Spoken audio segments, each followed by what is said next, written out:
So good afternoon once again, and welcome back to the main tent. We having a good day today? Yeah. Isn't this fabulous? This is fabulous. So would you please help me welcome James Warren. He is the author of God, War, and Providence. And previous to that, he wrote a book about the, he's a regular contributor to the Daily Beast, and he wrote GAP. In Vietnamese. Thank you, Jap. The general who defeated America in Vietnam and American Spartans, the U.S. Marines, a combat and the quarterly combat history from Iwo Jima to Iraq, among other books. He is a local scholar. He was a visiting scholar at Brown University for some time. That's where he and I met. And I'm delighted that he is part of this conference today. Please help me welcome James Warren.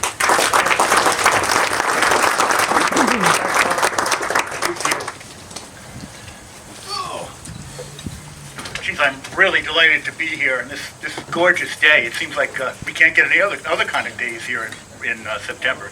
It's been really beautiful. And the performances so far are going to be hard to beat, and I'll do my best. We'll see. So this afternoon, I'm going to talk to you about a book I published in the summer of 2018 called God, War, and Providence. It's not a biography of our good friend Roger Williams, but Williams is one of the leading characters. The book is first and foremost a story about two very different cultures, Algonquian Indian and English Puritan, on a collision course. It's a story, too, of a historically significant and in many ways unique friendship between Williams, a radical Puritan minister, Indian trader, and founder of a colony of outcasts, and the Indians who invited him and a small band of like-minded outcasts to live among them. The narrative that unfolds between the covers of this book is suffused with Machiavellian politics, which is to say coercive politics, and warfare on the New England frontier at the very beginning of Euro-American history. The epicenter of that frontier, in this book anyway, consists of the lands in the immediate vicinity of Narragansett Bay, which in 1640, 4 years after the founding of Providence, consisted of about 300 English dissenters and 10 to 15,000 Indians, most of them Narragansetts. In fact, when Williams came to the head of Narragansett Bay to stay, more than 1/4 of all the Indians in southern New England were part of the Narragansett Confederation. The Indians who dwelled on what is today the mainland of Rhode Island were spared the agonies of the epidemic that took the lives over about 3/4 of southern New England's Indians in 1616, 1619. The natives who occupied the lands that would become Plymouth Colony in Massachusetts Bay were hit very, very hard, which explains in part why those two English colonies were able to expand rapidly while maintaining peace with the locals. There were very few locals, and they were looking for new friends to help them rebuild their societies. Between the late 1630s and the outbreak of King Philip's War in 1675, when more than half of southern New England's Indians rose up in rebellion against the Puritans, Rhode Island's English settlers and the Narragansetts struggled, both together and separately, against an aggressively expansionist confederation of Puritan colonies, determined to assert its jurisdiction over Rhode Island's 5 teeny settlements and the Indians who lived all around those settlements. The Puritan struggle against the Narragansetts culminated in a massive preemptive attack on a Narragansett fortified village in the Great Swamp in what is today West Kingston on December 19th, 1675. The assault was carried out by the largest European military force ever assembled in North America up to that time. As I'm sure most of you know, the Great Swamp Fight led to the deaths of between 600 and 800 Narragansetts, mostly by fire, and about 80 English soldiers. 40 of those soldiers are buried in a mass grave just about 100 yards from here, very close to where Mr. Williams conducted a bustling and profitable trading business right here at Smith's Castle. Williams tells us in one of his letters that Canonicus, one of the two great sachems of the Narragansetts, gave him the land for the post, asking little in return except friendship. After the Battle of the Great Swamp, the Narragansetts joined King Philip's rebellion, determined to seek revenge against their Puritan attackers. And so they did. For about 5 months, a combined force of Nipmucks, Wampanoags, Pecumtucks, and Narragansetts ambushed Puritan companies, and burned down parts or all of several dozen settlements in Massachusetts, Plymouth, and Rhode Island, including Providence, Wickford, and Warwick. Thanks to their adoption of a scorched earth policy and the recruitment of pro-English Indian scouts, the Puritans emerged victorious in King Philip's War after burning the Indians' food supplies and killing approximately 1,000 Indian women and children. The loss of their families had a devastating effect on the warriors' morale. And by the end of the summer of 1676, King Philip had been killed. So had Canonchet, the leading war chief of the Narragansetts, and the war in southern New England sputtered to an end. The Puritan victory, as Harvard historian Jill Lepore puts it, was the defining moment in the early history of New England, when any lingering, though slight possibility for Indian political and cultural autonomy was lost. So let me introduce the main characters in this book. The Puritans. They were in many ways admirable people. These devout folks in the black hats and plain, simple dress braved the perils of the North Atlantic in the early 17th century to escape repression at the hands of the English crown and church, to live according to Christ's directives in a place they called New England. John Winthrop, longtime governor of Massachusetts and chief chronicler of the first 20 years of that experiment, famously described the colony he'd lead as a city upon a hill. It was to be a holy commonwealth, a beacon of light for all the world to see and to emulate, free from the violent upheavals and the corruptions of the old world. Having firmly established themselves on the coast of New England in Massachusetts, Plymouth, and Connecticut by the mid-1630s, the Puritans were remarkably quick to repress those among them who failed to adhere to the demanding religious and social code promulgated by a small group of like-minded magistrates and clergy. Liberty. Liberty in the modern sense of the word, meaning to do what one chose as one saw fit, was to the Puritan elite's way of thinking a dangerous thing. People left to their own devices would inevitably fall prey to sin and depravity. True liberty, wrote Winthrop, meant liberty to do that which only is good, and to quietly and cheerfully submit unto that authority which is set up over you. It was this sort of thinking, coupled with the Puritans' abiding devotion to industry, frugality, introspection, and piety, that led the American writer H.L. Mencken to define Puritanism as the haunting fear that someone, somewhere, might be happy. Mencken meant that to be taken only partly tongue-in-cheek. And if by some imaginary circumstance I could get Mencken to come back to earth and read God, War, and Providence, I like to think he might want to amend his definition a little bit to something like this. Puritanism is the haunting fear that someone, somewhere in Rhode Island might be happy. In October 1635, the civil and religious leaders of Massachusetts banished a brilliant and charismatic young minister by the name of Roger Williams for his steadfast refusal to submit cheerfully to Puritan authority. Among the most subversive ideas of Williams, and I dare say he had a bucketful in the eyes of Massachusetts, was that the king had no power to grant the Puritans title to settle on lands that belonged by natural right to the Indians. He described English colonization as a sin, and I'm quoting here, as a sin of unjust usurpation upon others' possessions. The land, said Williams, belonged to the Indians, and any settler who sought a morally and legally legitimate claim to that land must come to fair terms with its rightful owners. The divine right of kings that King James of England invoked as his authority to grant the Puritans a charter in New England, Williams called a solemn public lie.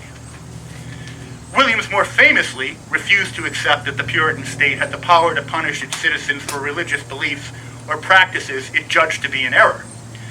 Christ had granted no earthly government power over his church, said Williams, and religious truth could be reached, if it could be reached at all, when human beings were permitted to seek it as their conscience dictated, without coercion from either civil or ecclesiastical authority. The garden of the church, said the founder of Providence, had to be kept separate from the wilderness of the world, and the state was the primary political institution of that world.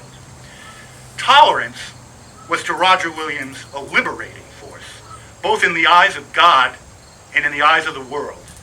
To his Orthodox brethren, tolerance fostered anarchy, blasphemy, and courted God's wrath. Therefore, it threatened the survival of the city on the hill in New England.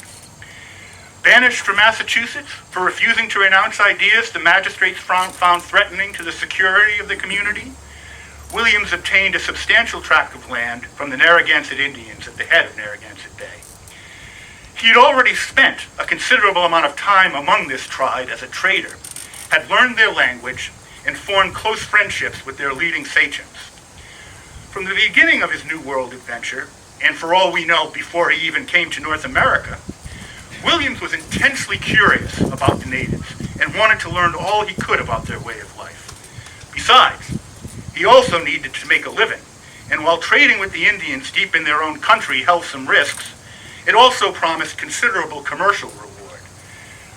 Williams tells us at one point that he earned 100 pounds profit during his years here at the trading post, which was a heck of a lot of money in 17th century North America. When he lived in Salem and Plymouth in the early 1630s, Williams went among the Narragansetts, Nyantics, and Wampanoags to trade English axes, hoes, hatchets, cloth, kettles, trinkets, for furs and wampum, as well as for cornmeal and ground nuts to supplement the English settlers' still tenuous food supply. He went to teach as well as to learn. He introduced the locals to Christianity, but he made no effort to convert them to the faith. He believed it was best to let them come to Christ in their own way and time, without exterior pressure from any sort of exterior state. He possessed, as he recalled late in a very long life, and I'm quoting, a constant zealous desire to dive into the native language. God was pleased to give me a painful, patient spirit to lodge with them in their filthy, smoky holes, to gain their tongue. Traveling mostly by water, he mastered the details of the coastline and came to know the location of most of the Indian villages, as well as the numerous rivers, ponds, swamps around Narragansett Bay. Trading deep in Indian country was physically demanding, but rewarding spiritually and commercially, and the young minister grew stronger and more confident as he built up an impressive network of friends and customers among the Indians. William soon befriended Massasoit, chief sachem of the Wampanoags, but he formed especially close ties to Canonicus and Miantinomi, two men who would loom large in his life as friends and allies in the long struggle against the Puritan oligarchy's quest to dominate Narragansett Bay. It was during his trips to Narragansett country that Williams first began to make notes for a key to into the language of America, a classic study of Narragansett culture, language, and society. The book remains in print until this day. It's still a vital source of information on the culture of New England's Indians for both scholars and colonial history enthusiasts. In the spring of 1636, at the head of the bay in Providence, along with the families of a dozen followers, Williams laid the foundations for the colony of Rhode Island as a haven for dissidents of all religious stripes. He described his settlement, we've heard this earlier in the day, as a place for persons distressed of conscience. Now, prominent among those whom the Orthodox Puritan expected to cheerfully submit to their authority were the native inhabitants of New England. Once they came to understand that the gifts of civility and Christianity the Puritans had on offer would free them from what one Puritan elder calls an unfixed, confused, and ungoverned way of life and the depths of their spiritual darkness. Many of the New England tribes readily entered into alliances with the newcomers, for such partnerships brought distinct advantages: highly prized European tools, iron axes, hoes, knives, hatchets that were far superior to the traditional tools of Indian manufacture. The Puritans and other English traders also supplied the Indians with cloth, jewelry, and firearms, and in some cases, protection from rival Indian groups. Now, as the 17th century wore on, a steadily deepening antagonism developed between an aggressive, land-hungry Puritan culture and an increasingly vulnerable, politically divided Indian population. Indian tribes that had been at the center of the New England world found themselves shunted off to the margins of the region by the 1660s. By the 1660s, most of the Indian peoples in southern New England in southern New England had come to accept English political domination over their people and their territory, either tacitly or explicitly. One group of native people certainly had not done so, the Narragansetts. The most populous and powerful Indians in southern New England at the time of the Great Puritan Migration in the 1630s, these remarkably industrious people were the leading minters of wampum, the quahog and whelk shell beads that serve as the chief currency in the New England economy up till about 1660. And they were at the center of a bustling and profitable trading network with the Dutch in Manhattan, the Mohawks to the west in New York, and a large number of Indian bands extending out from Narragansett Bay to New Amsterdam, Long Island, and the Connecticut River Basin. Indeed, the Narragansetts were in many ways the most important and influential tribe in southern New England's political and military affairs, from the birth of Plymouth Colony up through King Philip's War. And it was the power and vitality of the Narragansetts, as well as their strategic location in the heart of southern New England, centered on a deep and well-sheltered bay, that explains in large part why the Puritan oligarchs sought to dominate the tribe and obtain jurisdiction over them, as well as the English settlers in Rhode Island's 5 towns. So, with the help of Williams and a handful of other allies in Rhode Island and London, who shared the Indians' concerns over the Puritans' imperial overreach, the Narragansetts waged the most protracted and tenacious campaign of resistance against Puritan domination in New England. Despite constant provocation and periodic attempts at military intimidation, the Confederation steadfastly refused to buckle under to the authority of an increasingly powerful Puritan oligarchy for almost 40 years. Just when did the trouble start between the Narragansetts and the Puritans? It began in earnest after the Pequot War of 1637. The Narragansetts, traditional rivals of the Pequots for control over the Indian bands near the Pawcatuck River, joined the English and the Mohegans, who dwelled to the west of the Pequots in eastern Connecticut, in their devastating attack on the Pequot fort in Mystic. The attack led with astonishing rapidity to the disintegration of the Pequots as an independent tribe for several decades, and to Puritan domination over all of eastern Connecticut. The Narragansett sachems didn't realize it at the time that they joined the Puritan alliance, that the intention of the Puritans in reducing the Pequots to a conquered people wasn't to restore order and peace in southern New England, as they and their descendants claimed for over 300 years. Leading scholars of the Pequot War today believe that the conflict was the first phase of the Puritan plan to establish English hegemony over all the Indians in southern New England. I think these scholars are right. We know from Roger Williams' letters to John Winthrop that the English promised the Narragansetts substantial rewards for their participation in the war in the form of hunting and fishing rights in the former Pequot lands, as well as the right to adopt a certain number of Pequot non-combatants into the Confederation, as was the practice in traditional Indian warfare. So the Narragansetts naturally assumed that as allies of the Puritans, after victory in the Pequot War, they would be left free to practice their own statecraft with other bands and tribes throughout Connecticut and Long Island. Well, they were very much mistaken. Instead of honoring their promises and treating the Narragansetts as allies, the Puritans very cleverly commissioned Uncas of the Mohegans, an exceptionally shrewd and ambitious sachem, who fully accepted Puritan jurisdiction over his entire territory. He became a kind of governor over all the Indians in eastern Connecticut at the behest of the Puritan establishment. Uncas's brief, in exchange for a great deal of autonomy in running things, as well as tribute payments from local Indian bands, was to expedite English settlement in Connecticut, and also, and this is critical in terms of this story, and to prevent the Narragansetts from expanding their confederation into Connecticut and Long Island, where they had already made substantial inroads.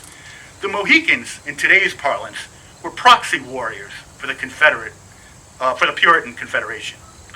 Together, Uncas and the Puritan colonies deftly maneuvered to keep the Narragansetts from their promised rewards, and Uncas's warriors challenged Narragansett trading parties as they tried to pursue trade and defense alliances with many Indian bands in eastern Connecticut and Long Island after the Pequot War. Between 1638 and 1643, the Narragansetts and the Mohegans engaged in on-again, off-again guerrilla warfare between the Pawcatuck and Connecticut rivers as they fought over control over Pequot non-combatants as well as Narragansett access to the many independent bands in the area. Now, the Narragansetts had agreed in a 1638 treaty signed at Hartford to allow the Puritan authorities in Hartford and Boston to mediate in their disputes with Uncas.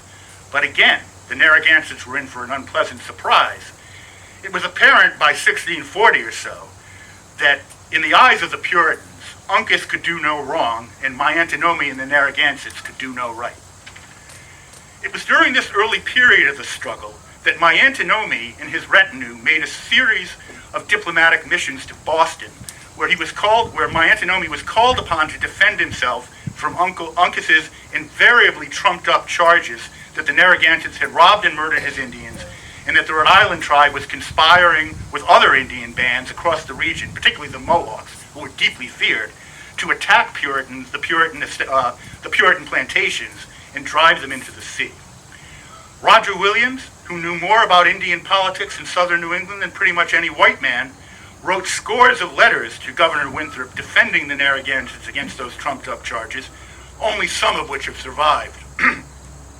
Now, Miantonomi, the chief diplomat of the Narragansett Confederation, was truly one of the early American Indian visionaries.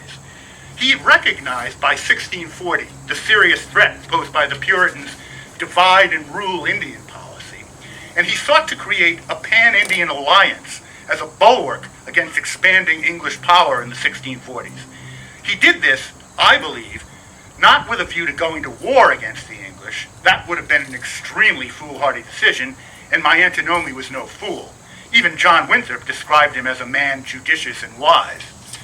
Rather, Miantonomi wanted to change the politico-military balance of power in the region in order to halt the Puritans' abusive and exploitive treatment of all Indians. Miantonomi paid for this alliance-building effort with his life. He was an early martyr in the New England Indians' quest to maintain their autonomy. After he was captured by Uncas in one of the many incursions between the two tribes after the Pequot War, this one on the Sachem's Plain near Norwich, Connecticut in the summer of 1643, he was turned over to the Puritans, who summarily sentenced him to death, supposedly on the grounds that while he was alive, the peace and security of all New England was under threat.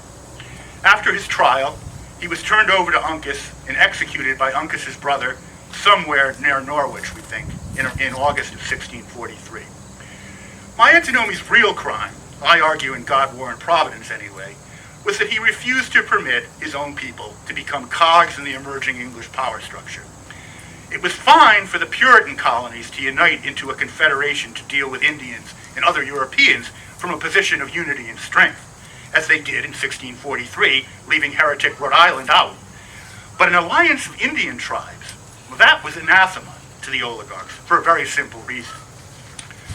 It threatened their plans to establish domination over all the Indians of New England.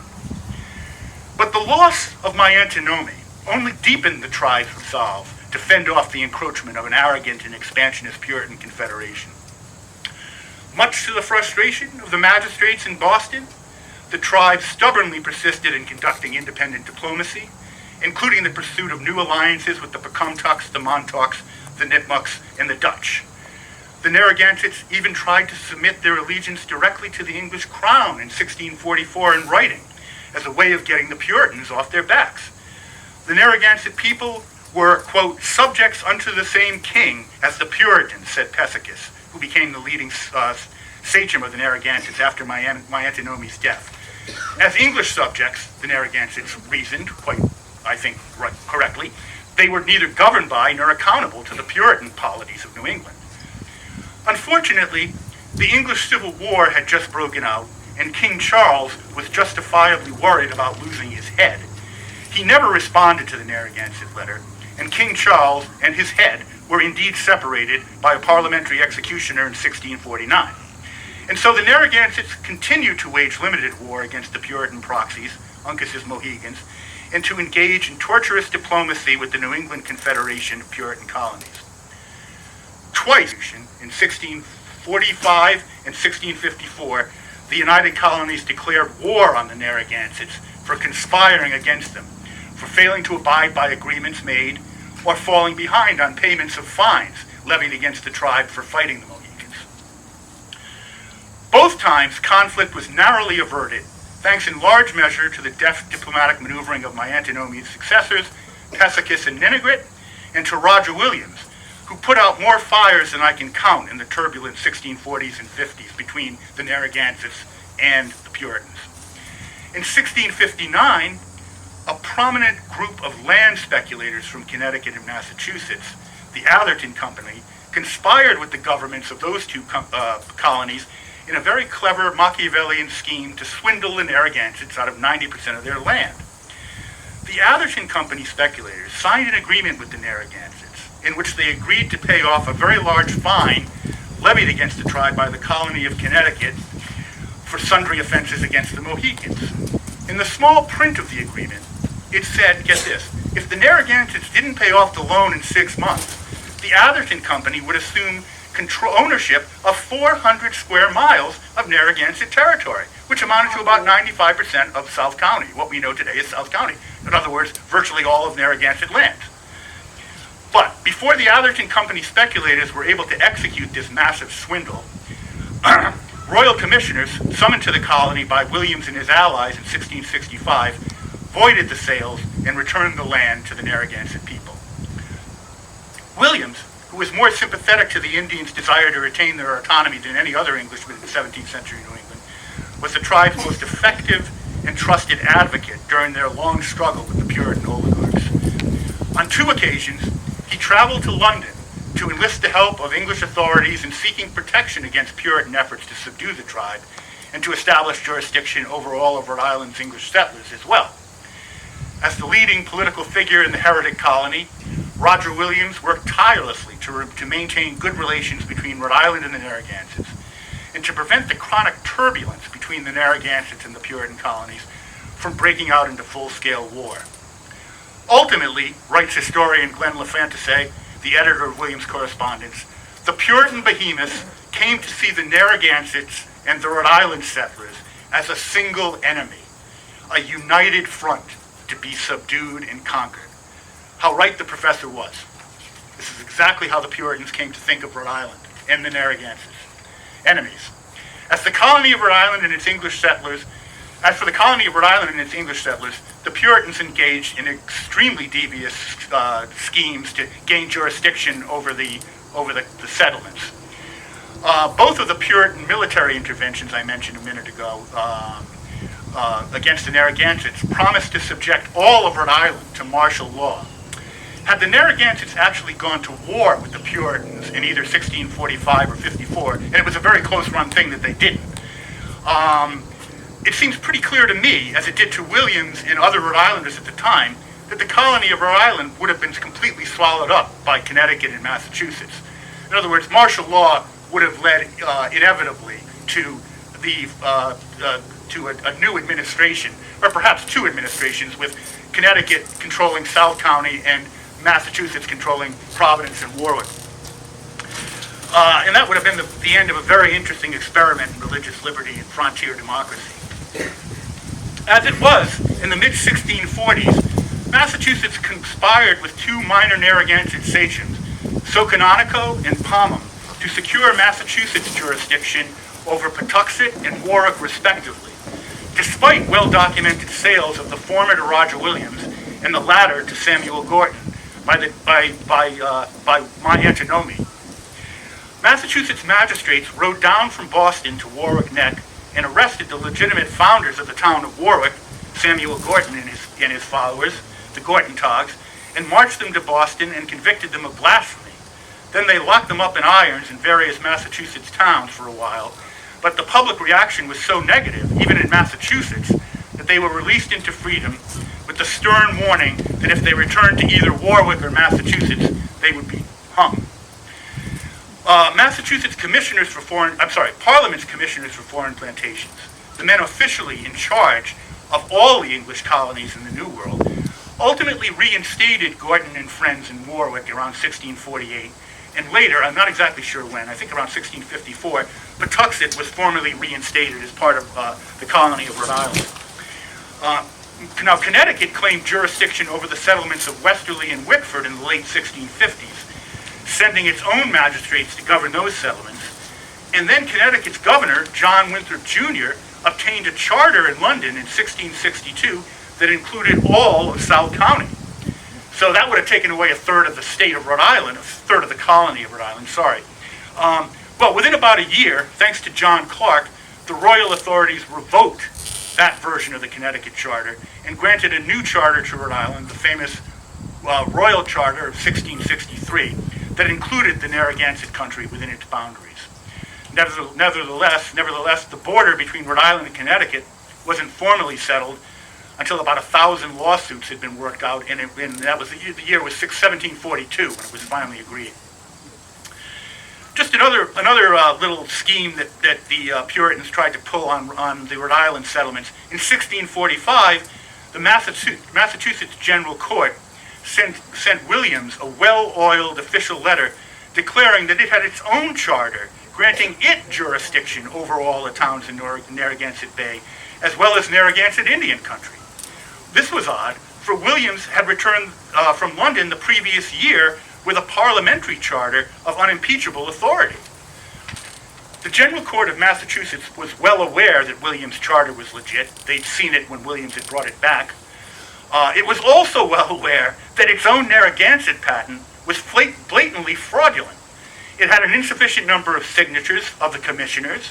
It had never been formally put before the commission, and it lacked the Great Seal of England that was found on all official documents in the 17th century. So why would the upright and devout Massachusetts elders try to pull a fast one? The short answer is that in Puritan eyes, Rhode Island was the latrine of New England, full of blasphemers and riffraff, and without a proper government at all. Parliament had stamped its imprimatur on the Rhode Island experiment, but Parliament was a couple of thousand miles away, and the learned elders of Massachusetts preferred to trust their own judgment. I can't tell these outrageous stories to you in all their juicy detail today, but they're explored at some depth in the book. Suffice it to say that in time, the royal authorities in London came to see these land grabs just as Roger Williams and the early inhabitants of Rhode Island saw them, as examples of flagrant abuse of power by the Puritan colonies against those weaker and less numerous than themselves. And so, God, War, and Providence is not just a history of the conflict between the Narragansetts and the Puritans, in which Williams plays a pivotal role. It also tells the story of Williams' struggle to secure the survival of Rhode Island as a place where Indian and English could flourish side by side in peace. Why should we care about these stories? I'd like to suggest that it's because against great odds, Roger Williams and the Narragansetts fought the good fight, by which I mean they fought for the right to shape their own histories without the iron hand of Boston and Hartford pressing down on them. Both the Narragansetts and the stubbornly independent Rhode Islanders served as bits of grit in the state machine, to use a Graham Greene expression. They refused to conform. They refused to go along the path that the established oligarchy had defined as worthy and righteous, preferring to define what was worthy and righteous for themselves. And then there is this towering figure of this man, Roger Williams. Most people think of Roger Williams as the earliest proponent of religious freedom in the New World. He was, but as I try to show in the book, he was a lot more than that. He was a man of immense physical and moral courage. He dared to think for himself in a culture where thinking for yourself was not only dangerous but considered a sin. Roger Williams' greatness also lies, I think, in the strength of his commitment to act in defense of the Indians when they were being persecuted, and the strength of his commitment to radical beliefs about church, state, and society, and in the way he gives himself over to the task of creating and defending a secular civil community in Rhode Island, open to all comers, where he hoped religions and cultures of great variety would flourish. I don't say so directly in the book, but it seems to me a case can be made that Roger Williams was the first, or among the very first, American multiculturalists. He didn't believe that all cultures were equal, but he did believe that God granted all men Jews, Indians, Catholics, Muslims, atheists, the right to live in pluralistic communities under secular governments, the main purpose of which was to protect them from abuse and discrimination because of their faith, their place of origin, or their way of life. And that is extraordinary for an English Puritan in the 17th century today. So in the 17th century. It seems particularly important today when many of the values and ideas that Williams advocated are again under threat right here in the USA. And I want to finish by reading a sort of a summing up at the end of the book about Rhode Island and Williams. I'm leaving the Narragansetts out only because my description of the Narragansetts is too involved to read, at this sort of a meeting.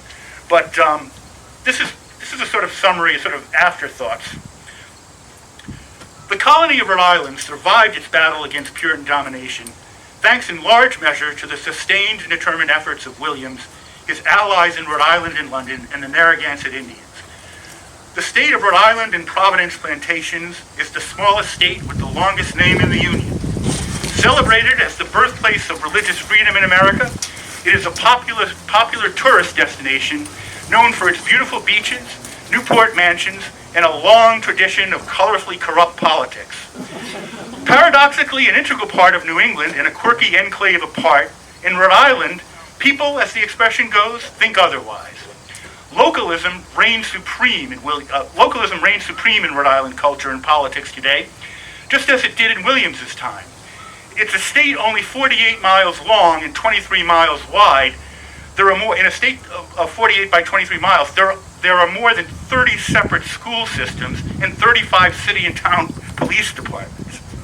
Roger Williams remained an active participant in his community during the last years of his life, frequently providing testimony about the early history of the town of Providence and of the colony of Rhode Island to various interested parties.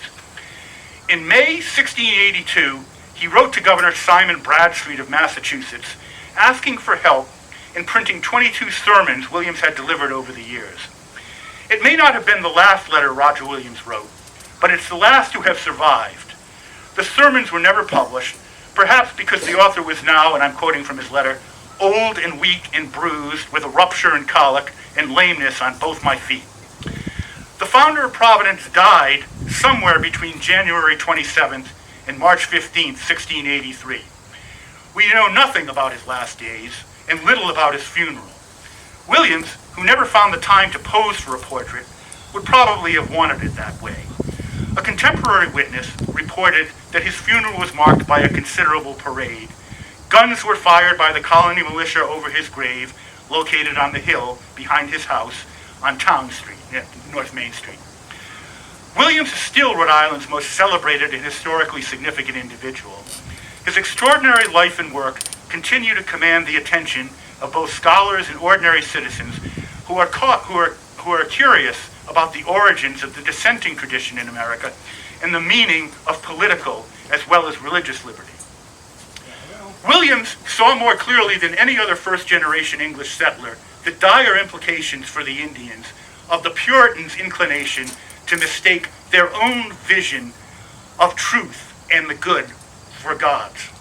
For 50 years, Williams struggled to bring the light of the yawning gap between Christ's teachings as he understood them and the gospel of the New England way. He did so not only for the welfare of the Indians, but for the good of the colony that he hoped to found. For in Williams's eyes, the fate of the Narragansetts and the colony of Rhode Island went hand in hand. But above all, Roger Williams defended the Narragansetts and his fellow Rhode Island settlers against the predations of the Puritan establishment because he felt called to do so by the Spirit of Christ. For Christ was Williams's anchor and inspiration in every facet of a long and varied career of public service. As Puritan power became more entrenched and aggressive, and the Narragansett's position more tenuous, Williams must have sensed that the day of reckoning was fast approaching. Yet he did not lose heart. He continued to lobby vigorously for peace and reconciliation up to the Puritans' preemptive strike against the Narragansetts in the Great Swamp. Even as the Indians raised Providence after 9 months of horrific fighting, he put himself forward for one last time as an instrument of peace, offering to serve as a mediator to put an end to King Philip's War. The Indians turned him down. I'm quoting from Williams, concerning Indian affairs, Reports are various, Williams had written to John Winthrop back in the spring of 1647. Lies are frequent. Private interests, both with Indians and English, are many. Yet these things you may and must do. First, kiss the truth wherever you evidently upon your soul see it. 2, advance justice through a child's eyes. 3, seek and make peace, if possible, with all men. 4, secure your own life from a revengeful, malicious arrow or hatchet. As a concise primer on the art of diplomacy, or the art of living a good life, it wasn't a bad start. Williams has been justly celebrated as America's first advocate for religious liberty and separation of church and state, and for putting both of those principles in practice in Rhode Island. But his role as peacemaker, as tireless servant of the public good, with public being expansively defined to include the Indians, hasn't been as widely appreciated as it should be. Williams' relationship with his Narragansett neighbors reveals early glimmerings of an alternative vision of Indian-white relations in America. He saw Rhode Island as an experiment in religious liberty and frontier democracy, where people of different race, faith, cultures could put aside their differences and live together in a spirit of cooperation and civility, one of Williams' favorite words, civility.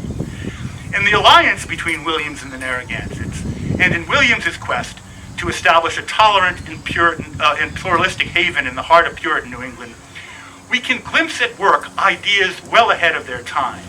Those ideas would eventually rise up in powerful condemnation of the wanton and destructive treatment the Puritan oligarchy and its descendants inflicted on the people who were here long before Euro-American history began. Thanks.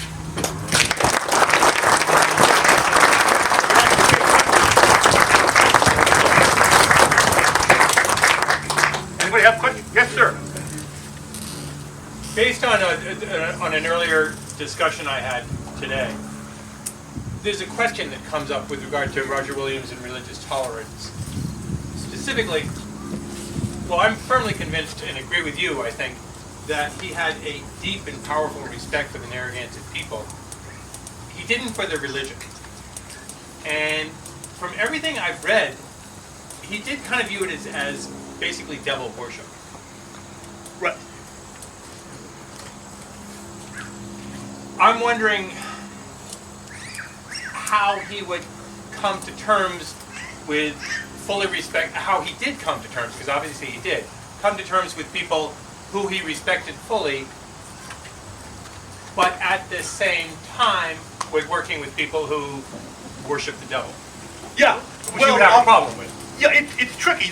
There's a kind of first of all, I back up and say something.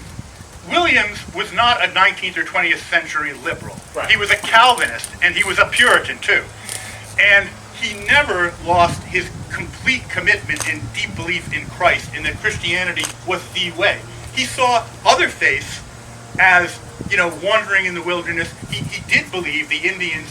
He stayed away from Indian religious ceremonies because he thought they were invoking the devil. Right. But at the same time, he was willing to let it go. He was willing to say, okay, well, that's where they are. Maybe, Christ will, in his time, will let them see what the true religion is. So you see, I think Williams held on the one hand that he believed that Christianity was the one and true God, that the Christian God was the one and true God. Paradoxically, he also believed that in the world that we live in, which is the wilderness of the world, it's not, it's a place where, people live and die. The other faiths exist, and we shouldn't try to ram Christianity down their throats. And these people in civil society have just as much right to enjoy, to be able to operate. And so there's that kind of weird paradox. I mean, he's not a liberal in the traditional sense of complete pluralism. I mean, he believes that people have the right to believe what they want to, but at the same time, he thinks Christianity is the one true religion. So yeah, it's tricky. Anybody else? Sir. Is your speech published? Are you going to publish it, your text? No, that's just the last couple of pages were in the book. But what you read? Yeah, no, I'm not. I mean, I can give you a copy if you want it. Yeah, I mean. No, I thought it was very good. Yeah. What's that? I thought it was very good. Oh, thank you.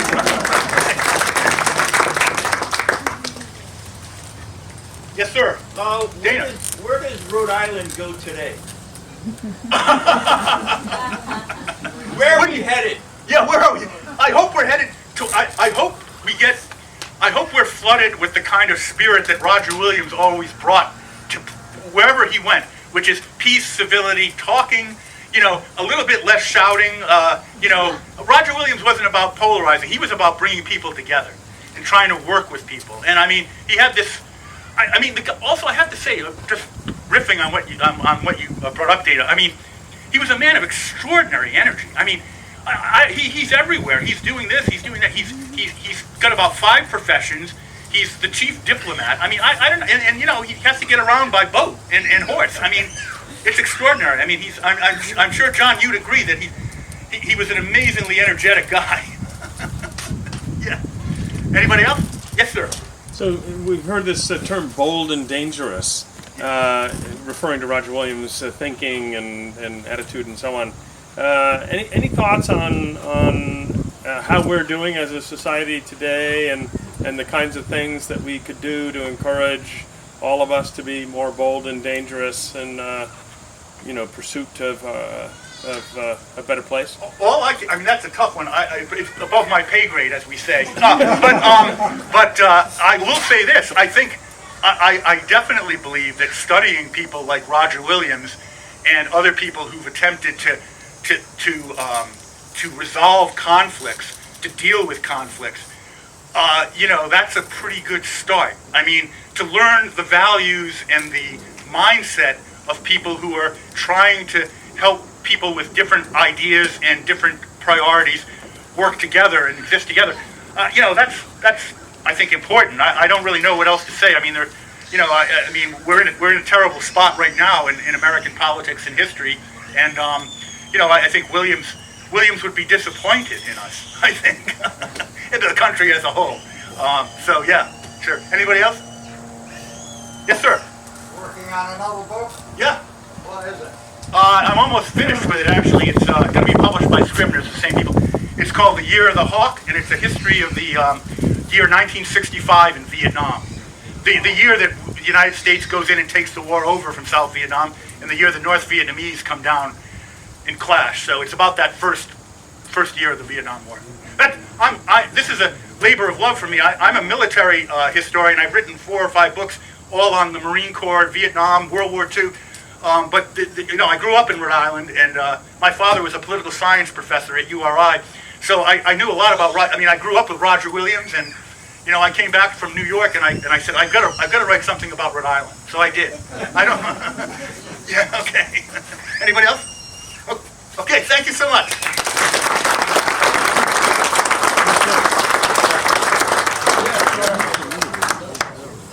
Thank you, Jamie. That was fabulous. We are now going to break up and go back to our second sessions. Look on your schedule, and we'll be back here at the main tent, 2:15 for Stanley Lemons. Thank you all. Please continue enjoying your day. Thank you.